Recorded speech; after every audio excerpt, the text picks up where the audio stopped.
Hi and welcome back. Sorry for late uploads. Today we want to do listening or notes on sports club. Have some time to understand and answer correct answers from 1 to 40 and let me know how much score you have achieved. See you. Let's begin.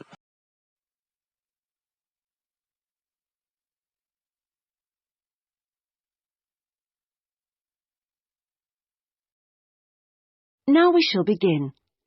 You should answer the questions as you listen, because you will not hear the recording a second time. Listen carefully and answer questions 1 to 4. Good morning. Sorry, it's gone 12. I'll start again. Good afternoon, Kingswell Sports Club. How can I help you? Oh, good afternoon. I was wondering if you could give me some information about membership and facilities. Of course. What would you like to know? Do you have tennis courts, for example? No, I'm afraid we don't. We're primarily a golf club. What about football? I heard you had a team. No, I'm sorry. Perhaps you're thinking about Fresham Sports Centre. Oh, right. I know it. I've played badminton there. Have you? They've got a lot of facilities we don't have, and vice versa. We do have a Keep Fit studio, which is very popular with members, and then as well as that, there's swimming, of course. That's good. I like to swim every day. We have a range of classes, too. Do you have judo classes? I'm keen to learn. Well, at the moment, we offer kickboxing.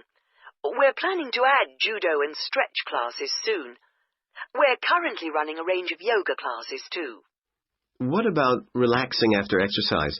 I assume you have a restaurant or something? At the moment, we've got a salad bar, which is very popular.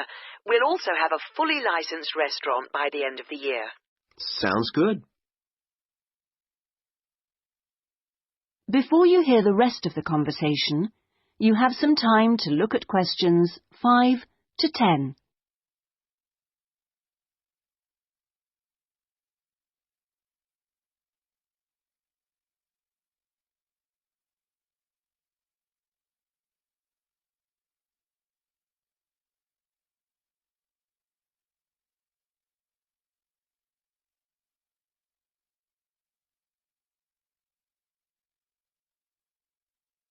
Now listen and answer questions 5 to 10. What kind of membership are you interested in? Not really sure. What are the options? Well, there are 3 different membership schemes. I see. What's the difference? Well, the first one's called Gold, and you can use all the facilities at any time of the day or week. You can also join in as many classes as you like for free. That sounds good. Is it very expensive? Well, you pay a £250 joining fee, and then it's £450. Oh, no, I'm sorry. It's just gone up by £50. Sorry about that. It's now £500 for the annual subscription fee. Right, got that. And what's the next type? Well, that's silver. It's the same as gold, except you have to pay a small fee of £1 per lesson for any you do, and you can only use the centre at certain times. I see. So when exactly? You can only use the facilities between 10 a.m. and 4:30 p.m. So I couldn't use the pool at 8 in the morning or evening then? That's right. Okay, and the price for that? Is the joining fee the same as for gold? Actually, it's slightly less than the £250. It's £225, but the annual fee is only £300. Does that sound more like what you want? Well, it's still rather more expensive than I thought. I'm a student here in England, and I'm only here for 6 months. Ah, then the bronze scheme would probably suit you best. How is that different? Well, some of the facilities have restricted use. And do I have to pay for classes? Yes, it's £3 for each class you join. I see. And what are the hours then? Between 10:30 and 3:30 weekdays only, and you pay a £50 joining fee. The annual fee is £180. It works out at £15 a month, so that would be quite a lot cheaper. Oh, that should be all right. I could come in my free periods. What do I have to do if I want to join? Well, we book you in for an assessment with an instructor who will show you how to use all the equipment. If you want to organise a trial session and look around the centre, you'll need to speak to David Kinchley. Could you spell that, please? Yes, David, K-Y-N-C-H-L-E-Y.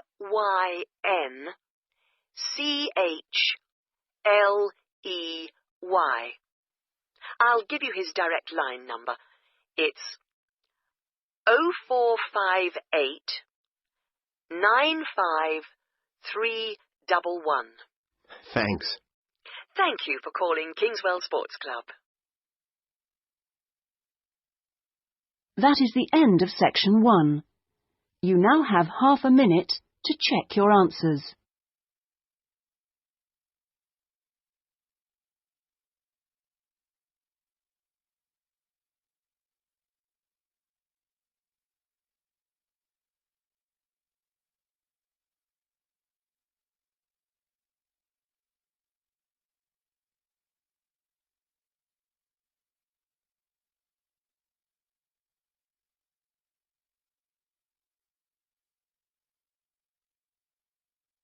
Now turn to section 2.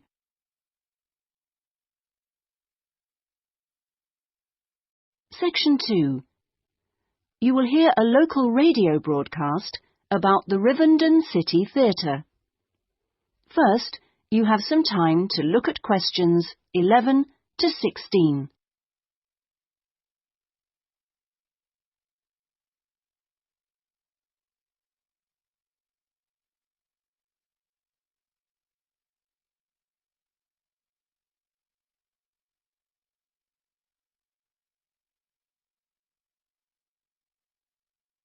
Now listen carefully and answer questions 11 to 16. And here on Radio Rivendell, we have Lynn Rawley, the Public Relations Officer of our own Rivendell City Theatre. Hello, Lynn. Hello. Now, the theatre is reopening soon after its 3-year redevelopment program, isn't it? That's right, and there are a lot of improvements. The first thing people will see when they go in is that the foyer has been repainted in the original green and gold. Then the box office has been reoriented with its own access from the side of the building instead of through the foyer, which means it can be open longer hours and has more space too. The shop that used to be in the foyer, which sold books and CDs, is the one part of the redevelopment which isn't yet complete. The plan is to find new premises for it near the theatre, and we've had difficulty finding somewhere suitable. We hope to reopen the shop in the next few months. Will audiences find any difference in the auditorium? Yes, we've increased the legroom between the rows. This means that there are now fewer seats, but we're sure audiences will be much happier. And we've installed air conditioning so it won't get so hot and stuffy. We already had a few seats which were suitable for wheelchair users, and now there are twice as many, which we hope will meet demand. Something else that will benefit audiences is the new lifts. The two we used to have were very small and slow. They've now gone, and we've got much more efficient ones. Anything for the performers? Yes, we've made a number of improvements backstage. The small, dark dressing rooms we used to have been converted into 2 large, airy rooms, so they're much more comfortable now.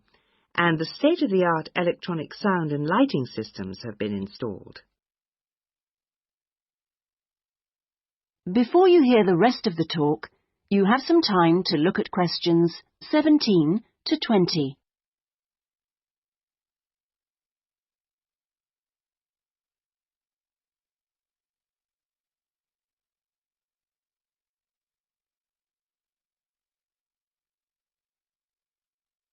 Now listen and answer questions 17 to 20.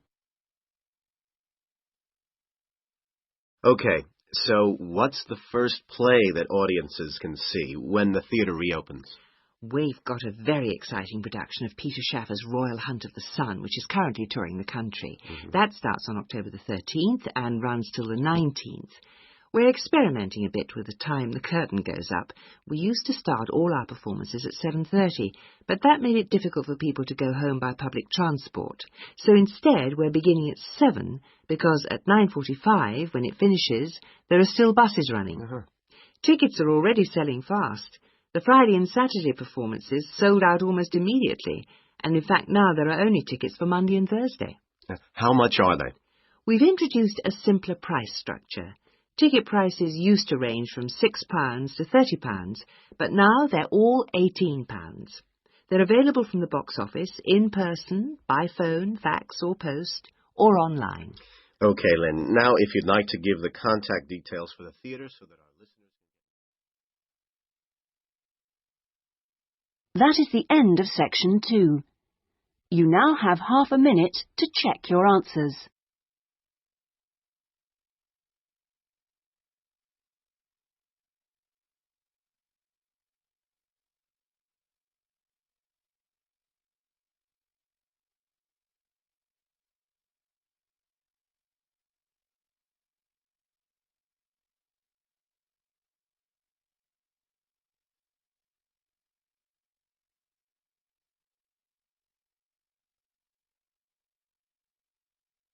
Now turn to section 3.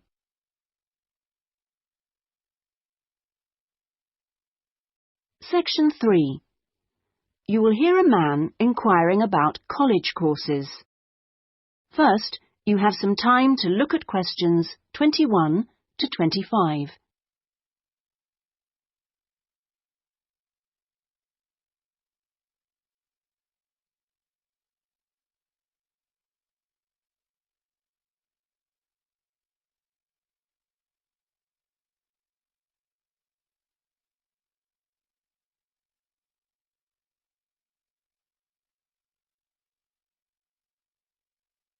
Now listen carefully and answer questions 21 to 25.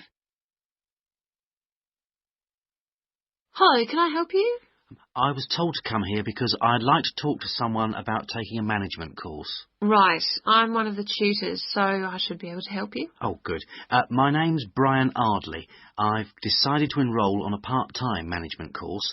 A friend of mine took one last year and recommended it to me. Right. Is there anything I should do before the course, like reading or anything? We prefer to integrate reading with the course, so we don't give out a reading list in advance. But we like people to write a case study describing an organisation they know. I've already done that, as my friend told me you wanted one. But would it be possible to sit in on a teaching session to see what it's like? I haven't been a student for quite a while. Fine. Just let me know which date and I'll arrange it with the tutor. Now, could I ask you about the college facilities, please? Anything in particular? Well, the course is 1 day a week, all day, isn't it? So presumably it's possible to buy food. Yes, the refectory's open all day. Does it cater for special diets? I have some food allergies. Provided you warn the refectory in advance, it won't be a problem. Good. What about facilities for young children? I'd like to bring my daughter here while I'm studying. How old is she? 3. Then she's eligible to join the nursery, which is supervised by a qualified nursery nurse. The waiting list for a place is quite long, though, so you ought to apply now. OK. I don't know if our careers advice service would be of any interest to you. Yes, it might help me decide how to develop my career after the course. The centre has a lot of reference materials and staff qualified to give guidance on a one-to-one basis. I noticed a fitness centre next to the college.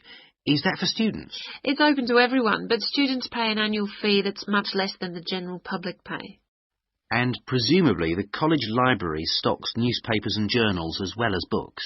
Yes, and there's also an audio-visual room for viewing and listening to videos, cassettes and so on. Is there also access to computers? Yes, your tutor will need to arrange with a technical support team for you to get a password, so ask him or her about it when you start the course. OK. Before you hear the rest of the conversation, you have some time to look at questions 26 to 30.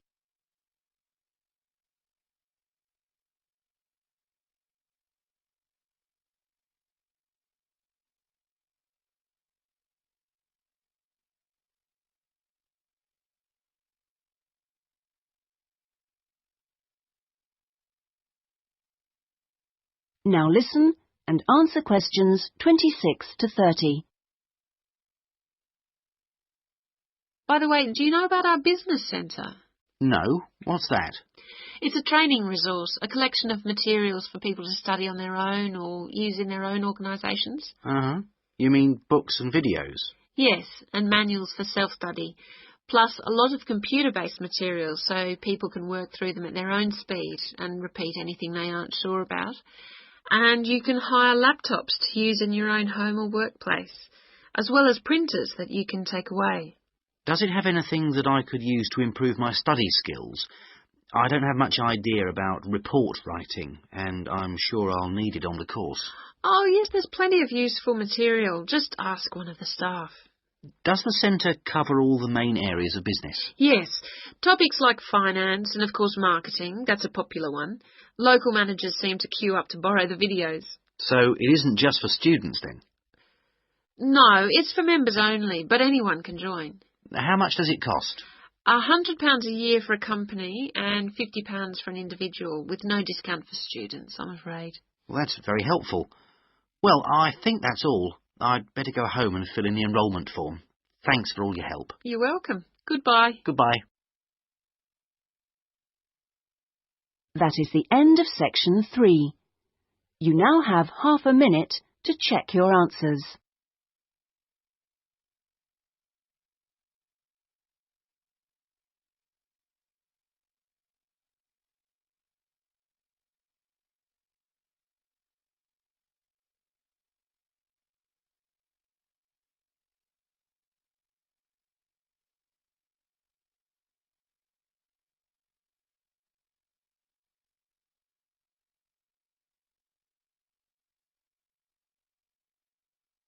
Now turn to section 4.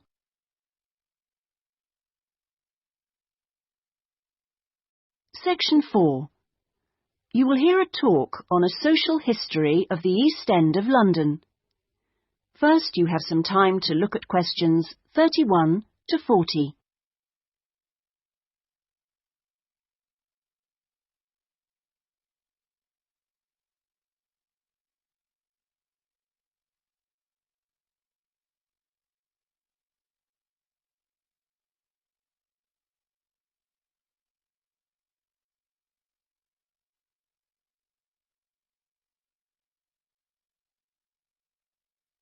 Now listen carefully and answer questions 31 to 40. In the last few weeks, we've been looking at various aspects of the social history of London, and this morning we're continuing with a look at life in the area called the East End. I'll start with a brief history of the district and then focus on life in the first half of the 20th century.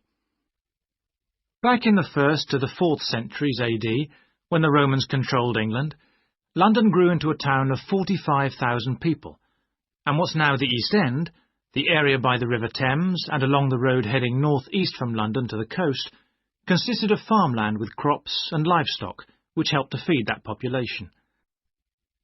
The Romans left in 410, at the beginning of the 5th century, and from then onwards, the country suffered a series of invasions by tribes from present-day Germany and Denmark, the Angles, Saxons and Jutes, many of whom settled in the East End. The technology they introduced meant that metal and leather goods were produced there for the first time, and as the East End was by the river, ships could transport goods between there and foreign markets. In the 11th century, in 1066 to be precise, the Normans conquered England, and during the next few centuries London became one of the most powerful and prosperous cities in Europe. The East End benefited from this, and because there were fewer restrictions there than in the city itself, plenty of newcomers settled there from abroad, bringing their skills as workers, merchants or moneylenders during the next few hundred years. In the 16th century, the first dock was dug, where ships were constructed, eventually making the East End the focus of massive international trade. And in the late 16th century, when much of the rest of England was suffering economically, a lot of agricultural workers came to the East End to look for alternative work. In the 17th century, the East End was still a series of separate, semi-rural settlements. There was a shortage of accommodation, so marshland was drained and built on to house the large numbers of people now living there. By the 19th century, London was the busiest port in the world, and this became the main source of employment in the East End. Those who could afford to live in more pleasant surroundings moved out, and the area became one where the vast majority of people lived in extreme poverty and suffered from appalling sanitary conditions.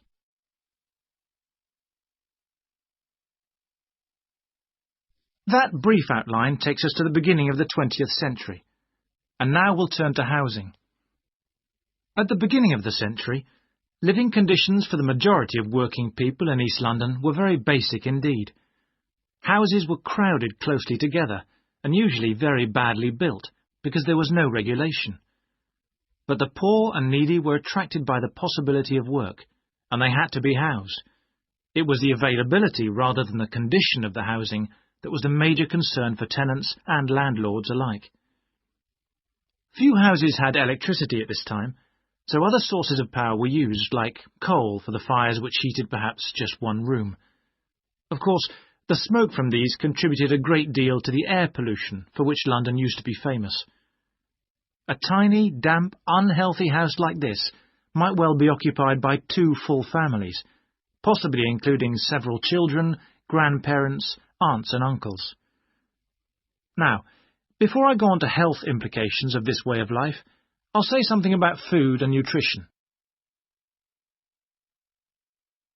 That is the end of section 4. You now have half a minute to check your answers.